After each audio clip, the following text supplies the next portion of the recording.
or not to be responsible? Is it a choice? Guess so if you're the CEO of a social media company. Let's look in, shall we? I don't think we have a choice. We are the Social Society. With me, Lauren. For cyber education, cyber safety, and legislation. There's no better time.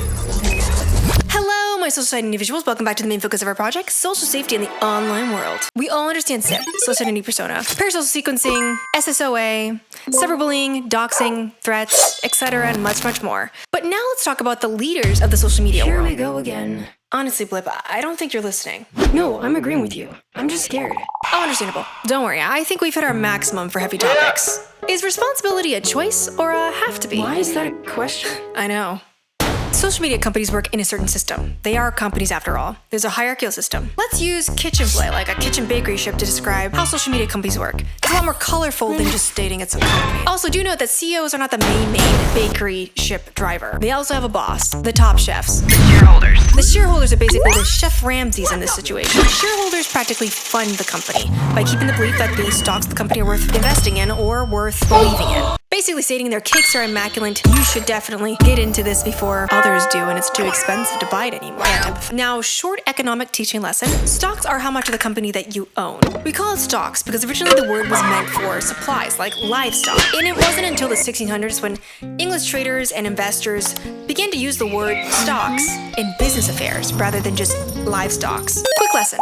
No more. Realize this too. Everything in this world is but a belief. It's what makes other people do, buy, or follow. Same with stocks. So shareholders hold a very important role. Because if they believe your company is trash, it's now become trash. And they will pull out 10 times faster than that metaphorical yellow banana underneath your foot. After the shareholders, you have your CEO. Director chef, practically. The one who makes decisions, listens to the shareholders, and the one who will orchestrate. They're just a very big director, often with a very big paycheck. They have a lot over them, not gonna lie. A very heavy 5-slice pie made of make the shareholders happy, make the shareholders happy, make the shareholders happy, make people happy, worker happy. There wasn't enough space in the pie for the workers.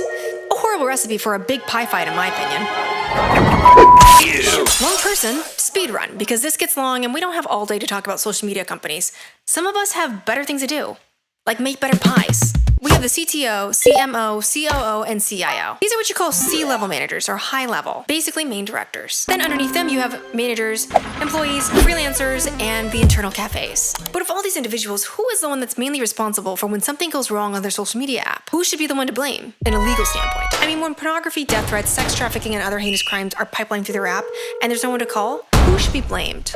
If I was in a bowling alley and there was something wrong with the game, there are safeties in place. In any corporation or establishments, you can have insurance plans, even though they're expensive. You can even sue, even if you don't have insurance, if something goes wrong on the corporation or establishment's grounds. And if someone is threatening you in public, people straight up call them out on site. And that person will probably get off with a warning or spend a nice night in a cell.